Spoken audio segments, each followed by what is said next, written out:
मन मंदिरा गजर भक्तीचा.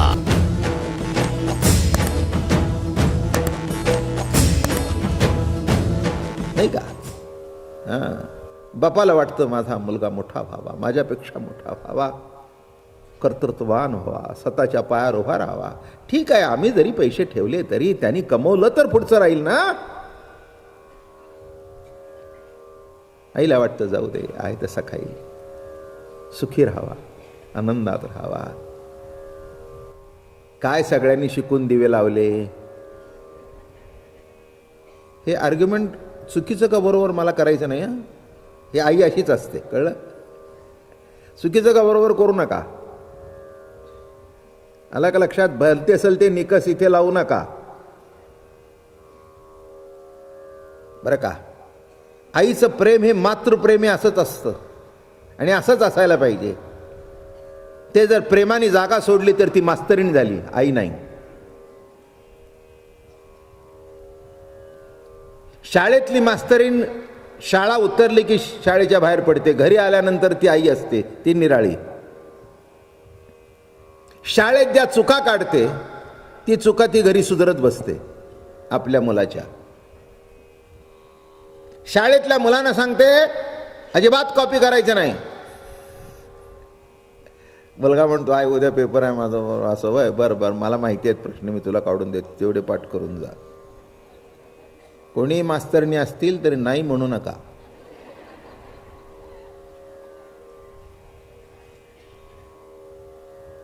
ते म्हणाल आमचं चुकलं का. मी चुकलं का बरोबर म्हटलं का. मी तुम्हाला चुकलंच नाही म्हणतोय. तिथे मास्तरीण म्हणून आहे ती बरोबर आहे, इथे आई म्हणून आहे ती बरोबर आहे. आई म्हणून तिला असं वाटतं नापास विपास झाला मग हे मारतील, सगळं आजूबाजूची पास व्हायचे ना आपलंच तेवढं नापास व्हायचं. जाऊ द्या. आणि काय एखादा बघून केले तर काय बिघडलं. माझं बोलणं कळलं का. बापाला हे हे हेच तुमचं चुकतंय. मुलांना बिघडवायला कारण तू आहेस, तुझ्यामुळे पोरं बिघडतात. आलं का लक्षात. किती बाप. जाऊ द्या ओ, सगळेच काही कलेक्टर व्हायचेत का. कळलं का. तसं आमंत्रण आल्यानंतर नंद बाबाला खूप आनंद वाटला की आता आपला मुलगा, त्यालाही बोलवलंय म्हणजे आपला मुलगा दिसेल.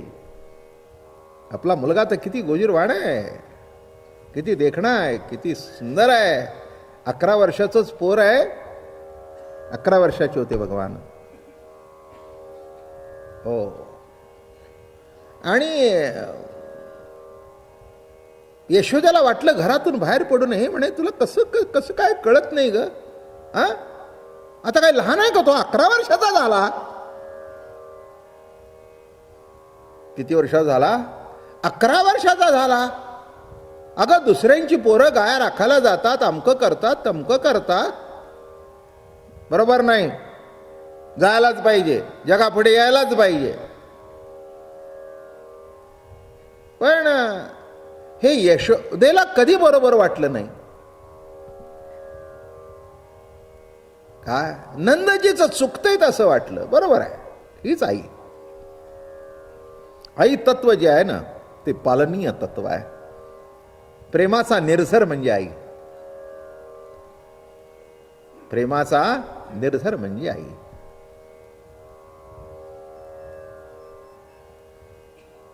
बाप कुठे कमी आहे.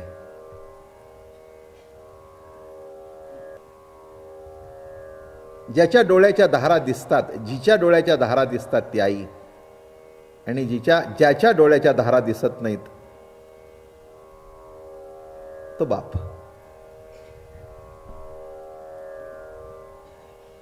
उघड्या डोळ्यांनी रडते ती आई आणि आतल्या आत आपला जीव खाऊन घेतो तो बाप. पुन्हा रिपीट करतो म्हणजे तुम्हाला उजळणी होईल. एका दिवसाच्या जेवणाची काळजी करते ती आई आणि आयुष्याच्या जेवणाची काळजी करतो तो बाप.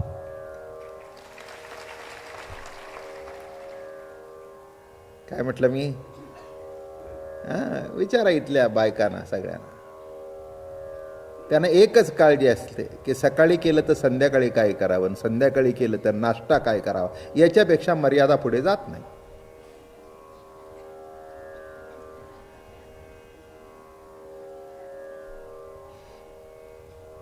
जाते का?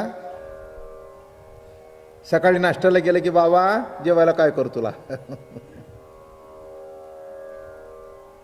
मग नवरा म्हणला अमकं करा, राहू द्या ना तुमचं, तो म्हणतोय तर करू द्या, झालं पिटलं.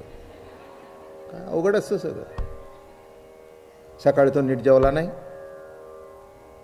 मग संध्याकाळची काळजी, पुन्हा दुसऱ्या नाश्त्याची काळजी. म्हणून एका दिवसाच्या जेवणाची काळजी करते ती आई. आणि हा म्हणतो माझा बाबा असं असावं, एवढं करून ठेवीन की काही नाही, घरात बसला तरी व्याजावर जेवावा, इति बाप. एखाद्याला म्हटलं की हा अतिशय सुंदर आहे, तर दुसरा कोणीतरी त्याच्यापेक्षा सुंदर भेटतो, अजून कोणीतरी त्याच्यापेक्षा सुंदर भेटतं. म्हणजे एका सुंदराला दुसरा सुंदर कोणीतरी पर्याय असतो. पण ज्या सौंदर्याला, ज्या माधुर्याला, ज्या गोडव्याला पर्याय नाही, तेच कृष्ण भगवंताचं सुंदर रूप. पर्याय नाही. रूप सगळी असतात,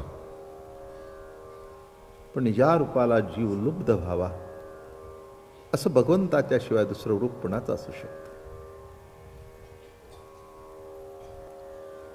त्यांच्या पुण्याची कोण तुलना करणार? जी तो मुरारी खेळविला, त्यांच्या पूर्व पुण्या कोण लेखा करी.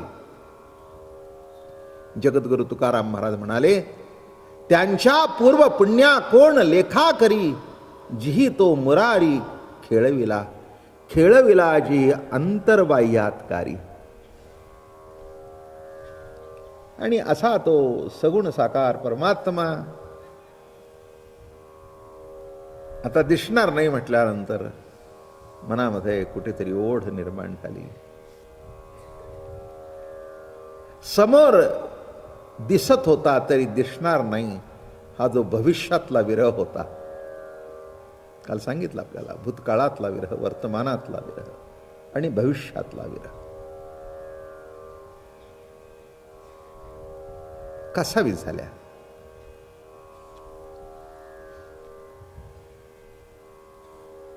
कळे ना काय करावं आता. यशोदा मैयाचा जीव वर खाली होऊ लागला. काळं बेंद्र नकट पोर असलं आपलं, त्याच्याबद्दल आपल्याला किती आपुलकी वाटते. त्याला ताप आला तर आपला जीव कासावीस होतो. आणि दृष्टी आड झालं तर किती दुःख असेल.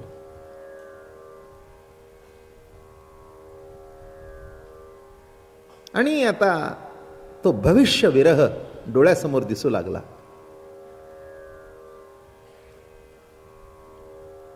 मैया कासावी झाली. अक्रूरजी आमंत्रण घेऊन आले होते. मथुरेमध्ये महोत्सव होता, मोठे कुस्तीचे आखाडे होते, मोठे फड भरले होते. आणि त्याच्याकरता नंदजीला आमंत्रण होतं. नंद त्या भागातला पाटील होता. नंदाला बरं वाटलं की आपल्याला बोलवलंय म्हणून, पण गवळणीला बरं वाटलं नाही, मैयालाही बरं वाटलं नाही. दोन भाग असतात, एक आई आणि एक बाप. आईला नेहमी असं वाटतं की आपला मुलगा डोळ्यासमोर राहावं. बापाला वाटतं डोळ्यासमोर राहून काय करायचं आहे, कधीतरी धंदा व्यापार करावा, लांब गेला तरी हरकत नाही. याच्यातली कोणची प्रवृत्ती बरोबर आणि कोणची चुकीची असा अर्थ करायचा नसतो. हे दोन प्रवृत्ती मिळून जीवन आहे. याच्यातली बाप बरोबर काही बरोबर हे म्हणायचंच नाही. बाप आणि आई मिळून जन्म ना, काही एकट्या बापातून जन्म आणि एकट्या आईतून जन्म. बाप आणि आई मिळून त्या बाळाचा जन्म आहे. तेव्हा ह्या दोन प्रवृत्ती असणारच आणि ते असायलाच पाहिजेत. आईला वाटतं आपल्या मूल सतत पदराखालीच राहावं, अगदी 50शीत आला तरी बरं का. काही चुकलं नाही. बापाला असं वाटतं हिने लाडवून ठेवलाय, हेही चुकलं नाही. हेही चुकलं नाही आणि हेही चुकलं नाही. बाप तत्वाचा जर विचार केला तर हेच बरोबर आहे, आई तत्वाचा विचार केला तर हेच बरोबर आहे.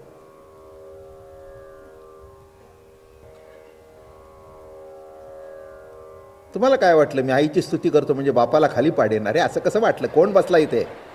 काही येडाबिडा आहे काय एवढं? मी काय ते उगीच त्या तसल्या कविता म्हणणार नाही, आई थोर तुझे उपकार. काय मी उलट प्रश्न विचारेन, आई थोर तुझे उपकार हे 1000% बरोबर आहे, पण बापाचे तितकेच उपकार आहेत हेही 1000% बरोबर आहे. हां, तुम्हाला काय वाटलं आईची स्तुती करेन म्हणजे मी माझी बाजू कमी पाडीन? अहो, बापाला कमी काढलं म्हणजे मी मला कमी करण्यासारखं आहे. मला माहिती आहे ना बाप काय तो. मन मंदिरा गजर भक्तीचा.